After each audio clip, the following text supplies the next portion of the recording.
1858, James Stephens founded the Irish Republican Brotherhood in 16 Lombard Street, where we were earlier today. And they recruited throughout the country by walking. Joseph Denny, Thomas Luby Clark and James Stephens walked the length and breadth of this country recruiting for the Irish and Fenian Republican Brotherhoods. We're going to be attending John O'Mahony's grave shortly, who coincided with the foundation in New York, in Dohenys, on the same day in 1858. Now, James Stephens went into exile and died a pauper, unfortunately, like most people within the IRB, in 1901. And his coffin was draped with our tricolour flag the day he was brought here to be buried in 1901. What the men and women of the IRB have achieved has been documented and is on the BillyMcGuire.com website.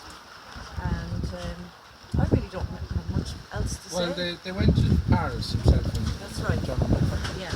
And that was very important link, you know. It was indeed, and it was true.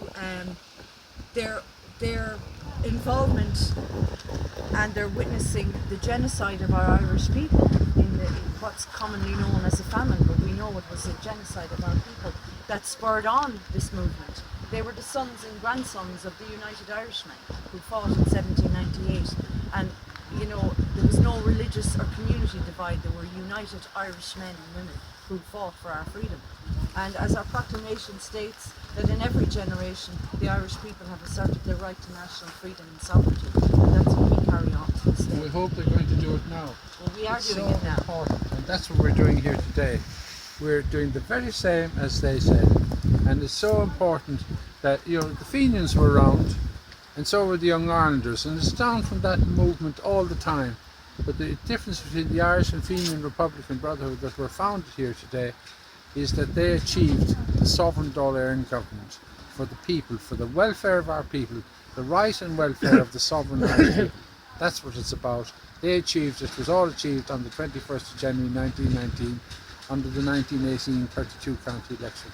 And that was crucial, because the rising was one thing, but setting up the sovereign Dáil government, that's what it was all about. And they achieved it, and they were the first Irish people, I suppose, to achieve that. And we still hold it. That's why we still do it. It's there.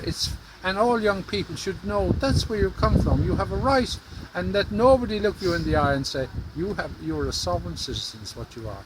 And you have a right to the first four strings: earth, air, fire and water, man's intellect and reason and your five senses. And that's the sunship and the moonship, and they're the harp signs. And when I hold that tricolour flag, you see me holding it with the harp sign. And you see the Pope giving the blessing. That's what he gives, the harp sign. And you put the two together, and there you are. There it is there for you. And it's on. The covenant between God and man. And that is the covenant between God and man, with all the information and knowledge for his planet Earth and our civilization. And that's what's left to you by your ancestors. And we're renewing that again today for your children and your grandchildren. They'll never forget where they come from and how to achieve our civilization. All technology comes from the harp, as we know. The first four strings is the first computer known to mankind. It's God's gift to mankind, and we should appreciate what it is. And that's all we're asking to do. All we want is our sovereign Dáil government, and to leave our people achieve their sovereignty and God's wishes and God's grace. That's all we're asking. You know, and we're not a religious organisation, but we respect religions and we respect people and what they try to do. We abhor war, violence, crime, propaganda, lies and deception, and fake news out. We don't want to have that. But all we want, we're asking in Europe, please recognise our sovereign Dáil government. You're using our tricolour flag and you're using our sovereign seal of Dáil, and we want that to be legitimate, legal, valid and going forward. Thank you very much.